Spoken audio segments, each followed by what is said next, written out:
Welcome back, everyone. My name is Cory. As you know, this is 1 Year Later, or 1YL, a podcast show amplifying the voices of people taking adversity into their own hands and changing their world and the world around them. Today's guest is my longest standing friend. It's the pride and joy of my life. I can't even count how many years it is, but this is my very best friend, Erice McNeff. Erice, how are you? Hello, I'm doing very well. So This is fun. honestly the first time that I had to write your new last name, which is so lame because it's been many years. But in my phone, your last name is nowhere to be found on your contacts. It's Totally. I'm just like something super obnoxious in your phone, aren't I? yeah, totally. Uh-huh. But I'm like super stoked you're here, and I'm glad we got a little bit of time. Either your incredible, very cute child is with your awesome husband, or he's He is. napping. He's downstairs with my husband, so Okay, he should. awesome. He just ate. He should be content, but you might hear a screaming kid in the middle of this, so we'll see what Hey, happens. if there is, like, I love it. Like, I Yeah. love that kid so much. Okay, so this show is not about accolades. Let's get straight to the chase. But I am going to tell you some really impressive things about my friend Erice before we get going, so you guys have some context. Um, Most of you would know her as her Instagram handle, Everbloom, Yes. which is her incredibly creative and glamorous florist company. Floral design company, I think would be probably the Yeah. proper term. That's the fancier way of saying it, but I'm trying.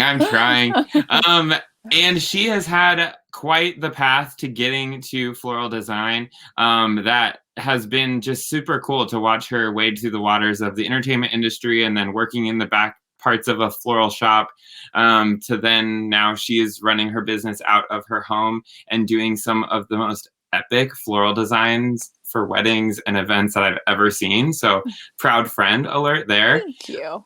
Yes, of course. And she is a mom, as I said. She is a wife, and she is a very inspiring person in my life. So we're going to hear all about that because the last year has been crazy, Pretty insane. Yeah. pretty insane. So let's start here. Erice, where were you physically, emotionally, mentally 1 year ago, April 10th, 2020? What was going on? April 10th. Probably doing something really similar to what I'm doing right now, like just chilling in my room. It's Exactly. probably binge watching a show. So a year ago as a wedding florist, like was hit hard with the confrontation of all events being canceled. Yeah. So I was probably in the midst of dealing with like a lot of my clients' weddings being postponed and trying to like navigate through all of that uncharted territory, because I've never had to deal with that before. Yeah. So there was that. My birthday is March 29th. So I had just celebrated a quarantine birthday, Yeah.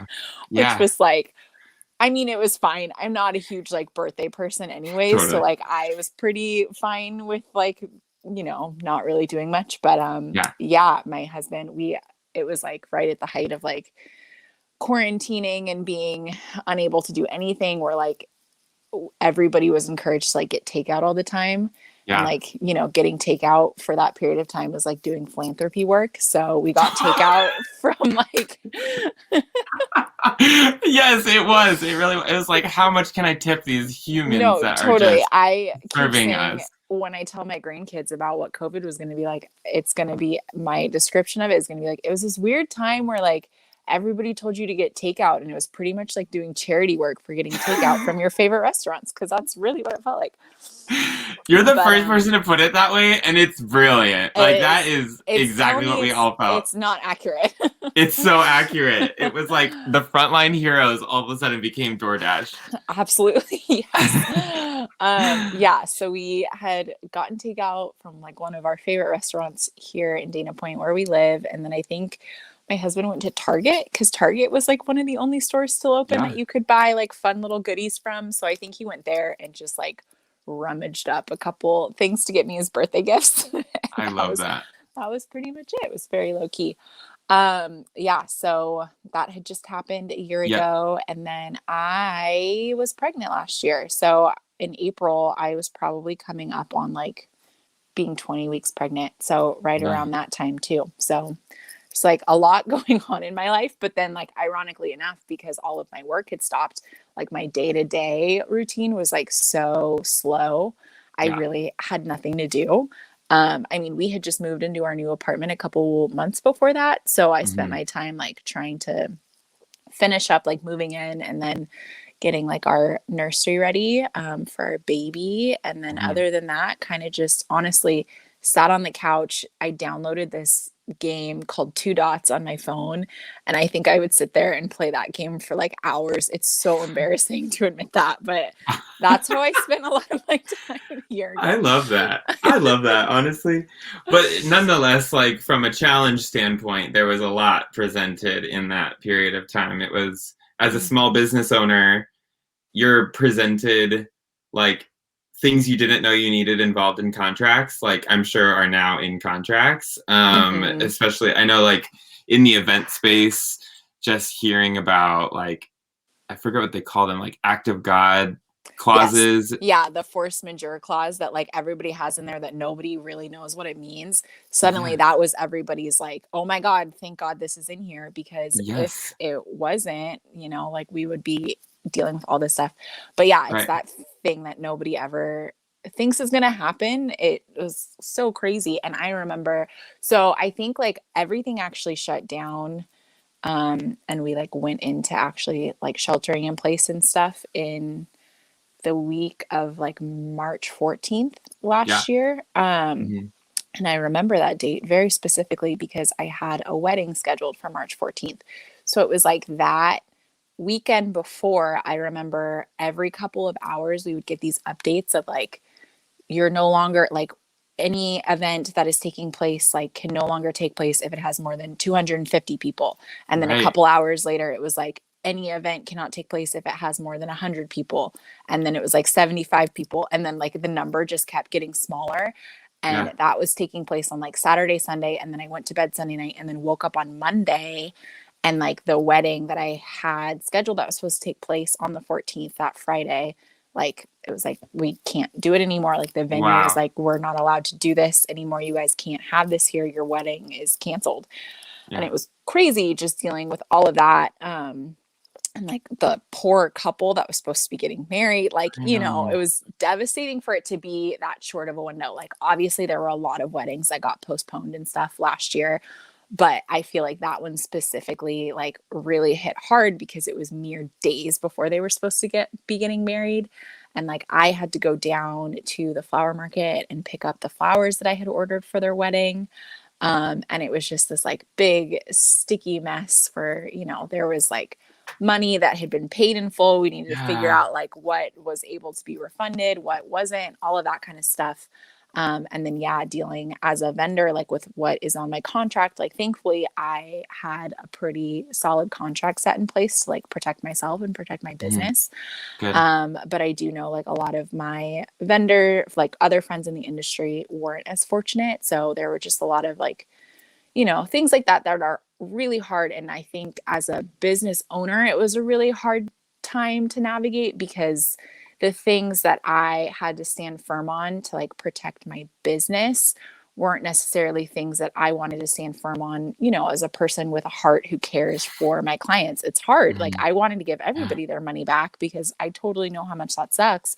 But at the Yeah. same time, like if I did that, I probably would have had to declare like bankruptcy because I wouldn't Right. have been able to like keep my business afloat. So Right. those were some like really unexpected things that I think, yeah, as a business owner, it really made me go back and like reflect and grow a lot as, you know, kind of that firmer stance. I think especially when you're a creative and a florist, like you're in it for the good feels and all the like funness of it. But it really challenged me to kind of grow more in that area of like, okay, I need to get my head on straight in this way and make sure, you know, I can continue on past this year. Totally. All of that kind of Well, stuff. and I would say too, like, so you have like all of the small business pieces of the puzzle, but then also looming whether there was a pandemic or not, you knew that you were having a kid in September, and that was going to kind of like be a stint of time that you weren't going to be working. And so with that, you kind of know mentally from what does your career look like? That was kind of your time. Like March, April, May was kind of like the last hurrah of you knowing that you were going to be able to like be on your feet that much, like making sure that all the flowers were doing what they needed to do to create the way that you wanted to create and not compromise your creativity and your design because you were unable to stand that long in your garage to create 250 people weddings and like 100,000 centerpieces, it feels like all the time, and bouquets and all the things. So I'm sure that was a kind of a mental battle as well of like, oh, this is a challenge that we're going to have to figure out how to get through, but you did it. Yeah. And I think like my mental space throughout the whole year, like I know a lot of people, again, like in just wedding industry friends and stuff really felt the need to like pivot what their business offerings were, whether that was if you're a florist, like suddenly offering, like deliveries all the time, or, doing different things like that. I know a lot of people started putting out like educational courses for other people that maybe would want to pursue that career. But I think my mental space of just knowing like what I have to offer will still be relevant and valid, like in time. Like if I just give this enough space to transpire, like what I have on the table is still valid. So I never really felt like the fear and the stress of like my business fully, like going away. And I don't know. Like in some ways, I know a lot of people, entrepreneurs would probably say that like wasn't the smartest thing to do and that like I maybe should have pivoted and stuff. But I think that I like really, like I believe in what it is that I wanted to do. And like I want to do wedding flowers. And I knew that weddings would eventually pick back up and become a thing again. So I just held true to that and really like held my ground in that and just focused on trying to serve my clients as best I could and really hone in on like what their needs were and, adapting with them to like for whatever their new wedding plans looked like. But as far as like changing my business and stuff like that, I kind of just knew like, this is a season, like there's seasons that come and go all the time in life. Like this one is super crazy. We've never seen anything like this before, but it is just a season. And so, that was kind of my mental business mindedness. Well, and one thing that you had been doing ever since the original conception of Everbloom was other holidays that kind of constitute flowers. You were also offering local drop-off for those orders. And I'm bringing this up because you were actually the first person that my family saw after in quarantine when I ordered my mom a bouquet of flowers for Mother's Day. Yeah. And it was really cool for a lot of reasons. And here's like the rundown. Number one, it was a surprise to my mom. She did not know that she was getting flowers on Mother's Day. So that was special. Number two, you were at the front door to give my mom the flowers. And I knew you were coming that day. So I was like, Mom, go answer the door. Number three, none of us had seen your baby bump. And we were all like, ah! Yes. And so it was all so exciting and so great. But that's a selfish way of saying like, there were still ways that you were able to do business that wasn't pivoting per se, but it was still like you were able to still do flowers and like have that joy in your heart in creative ways that was still safe and like quote unquote following the rules. So I think it's just cool to kind of like see that all play out in the way that it did for sure.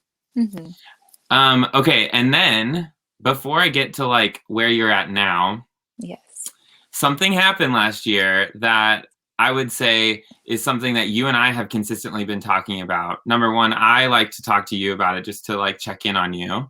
But also I want to make sure that the ramifications of all of a sudden the world realizing that there is racial injustice. Yeah. That was like a moment in time in 2020 where I feel like all of a sudden the world was like, oh, this is an issue. And I was like, yeah, did you not know it was an issue before? Right. But in that, the question that I want to bring up in this context, and because we're talking about your last year and what happened with all of that, I know you had the opportunity to share your story in many different facets last year, but in particular, I know we were talking a couple weeks ago in the small business space as a Black woman owning a business.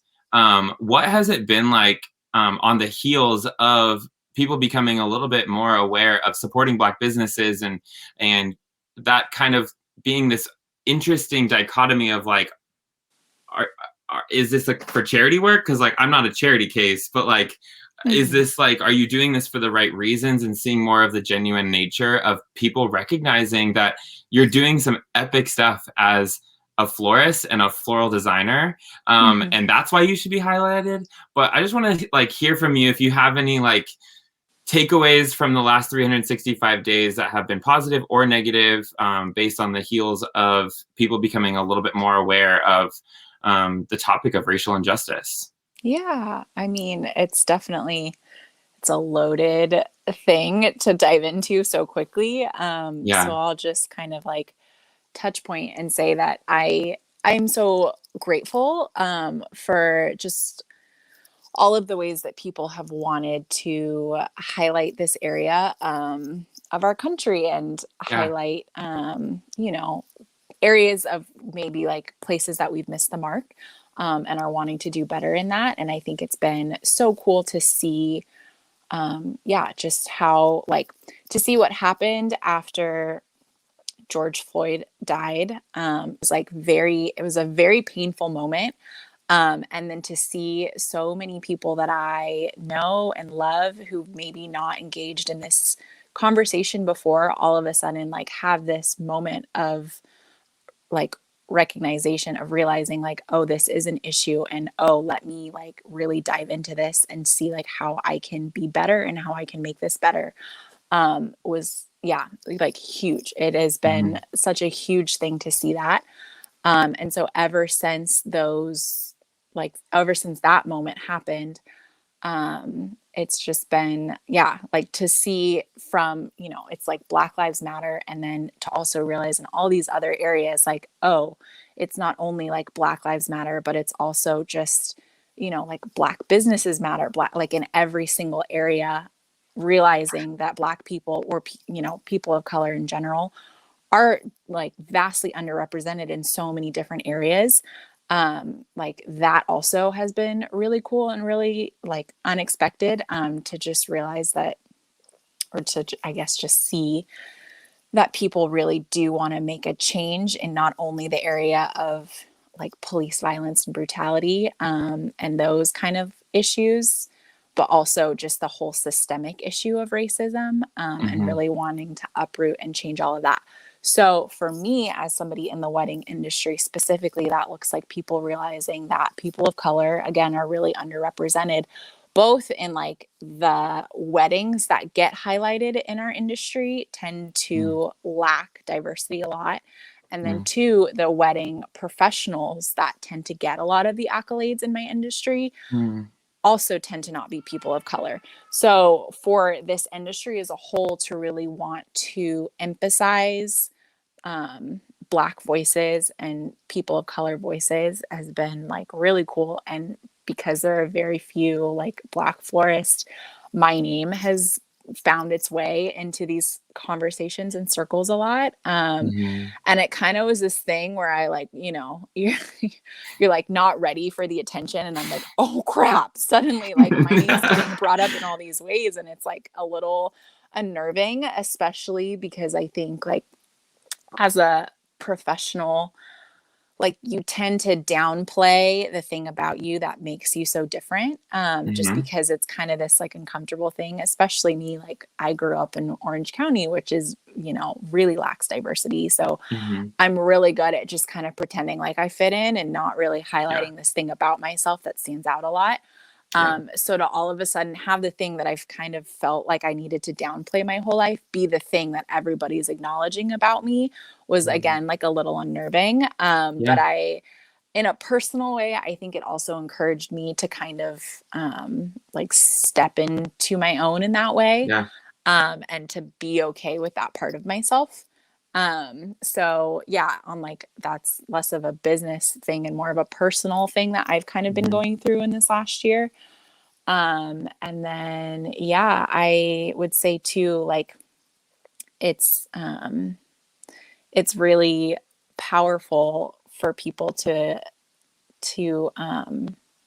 want to highlight like people of color, because I think like what you have to realize is there's like like how do I break this down and say this? You're So doing great. when so like in an area, if there is like an underrepresentation of, you know, like let's just say being a florist, there's not a lot of Black female florists.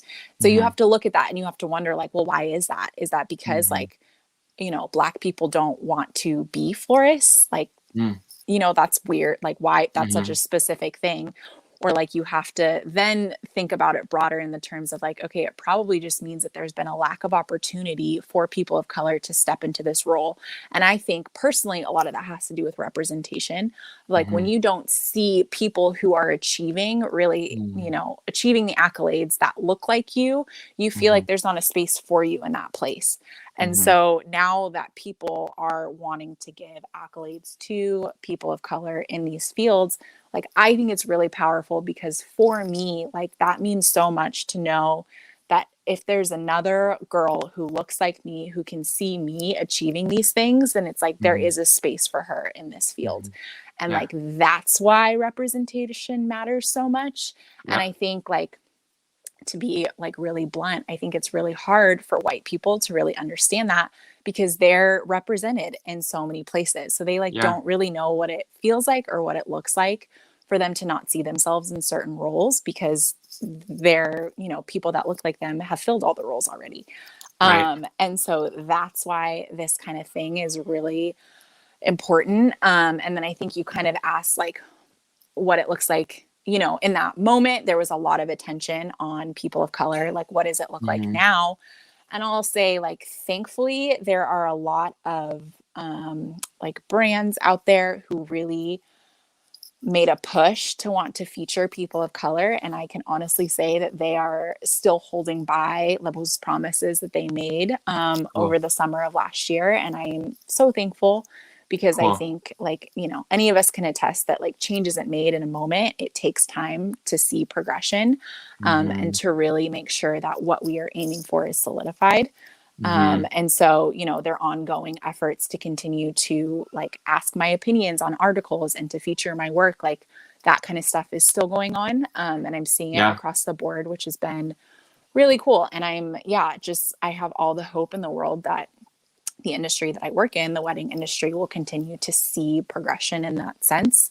And not just for Blacks, but that's, you know, for Hispanics, that's for Asians, that's for, like everybody across the board who is underrepresented in that sense. So that is kind of a long way of answering that question. You crushed that question. I hope so. Thank you. I was like, before this, I was like, is this something I'm going to bring up? And I was like, yeah, we're going to bring it up, because it's like we're sitting at coffee and we've had these conversations before. Yeah.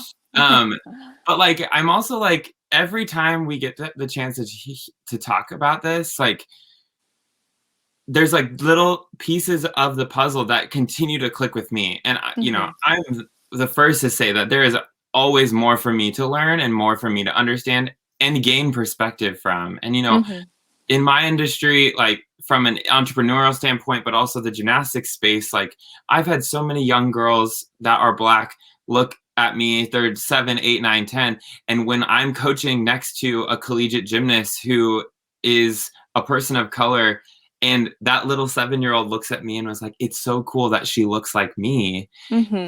Like my heart explodes in that space. And I get to just like believe that we just added a year, 2 years, 3 years on that little girl believing that she can achieve whatever her dreams are setting out to achieve, just by putting them in the same space. And so that perspective is really big for me. But also, like, I have to admit, like, me jumping in feet first as an entrepreneur, as a white middle-class male, was easy, essentially, because yes, there's risks, right?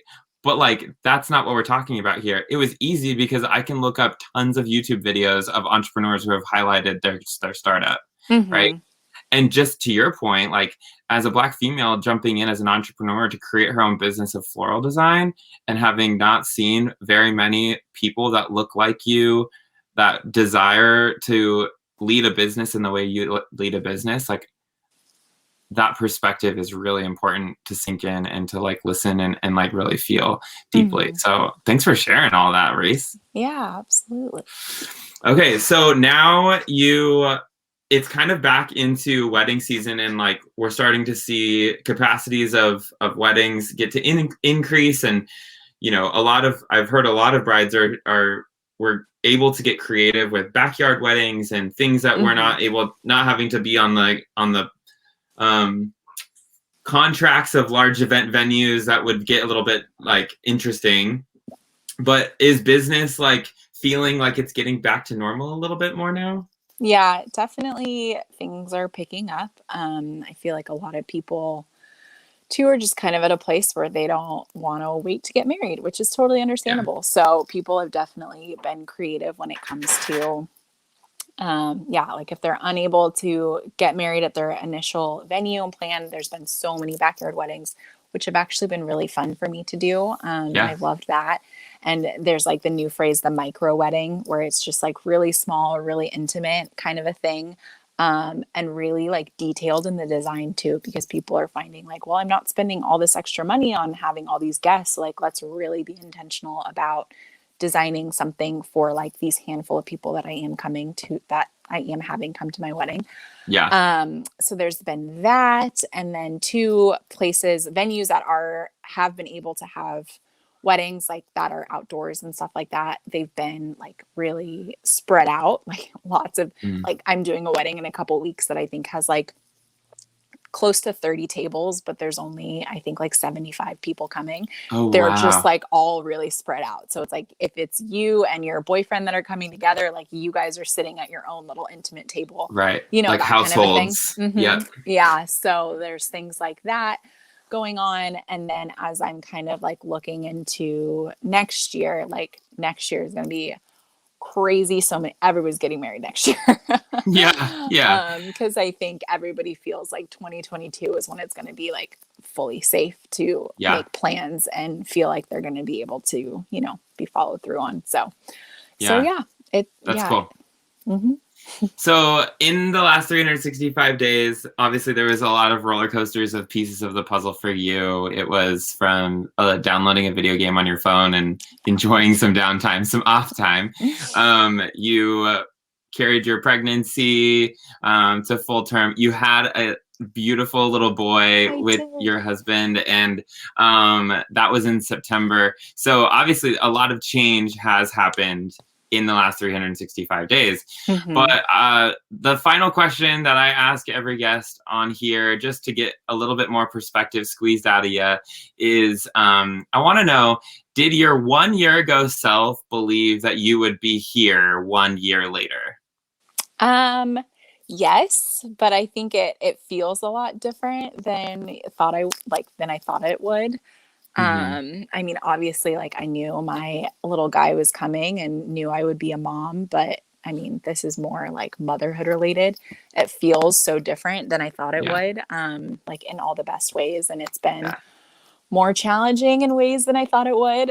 And I'm like really learning how to navigate like being a mom and running a business and doing both of those things from home. And my husband working from home, like most of the time, we're kind of like all over the place with stuff like that. So like definitely knew I would still be in, like have my hands in these things a year later. But like I said, it definitely feels a lot different than I thought it would. And in some ways, like, it's great. I feel like I'm a better person now than I was a year ago. I'm a better business owner than I was a year ago. Like all of those things that we experienced last year have kind of like pushed and made us all grow. And it's either like you rise to the occasion or you don't. And I like to think I've risen to the occasion. You did. You absolutely have. So yeah. That's really cool. Well, thanks for being on here, Reese. I know 100% there is someone that will get to listen to this that will feel encouraged by the perseverance that you showed last year in all the spaces that we talked about. Someone who can listen and feel as though in a time when they don't feel like someone that looks like them is in the industry that they're chasing after, that they can believe in themselves and know that there's other people who have paved the way in front of them, whether it be in the same industry or different. That I just know that someone will feel super encouraged by this conversation. So thanks for your openness. Thanks for your hopping on here. And please give Sainty a big hug and a kiss from Uncle Cory for me. I will. Thanks, Cory. Thanks for having me on. This was so fun. Of course, of course. All right, guys, we'll tune in tomorrow. We have another fun episode, as we will every day in the month of April. And until then, we'll see you later. Bye.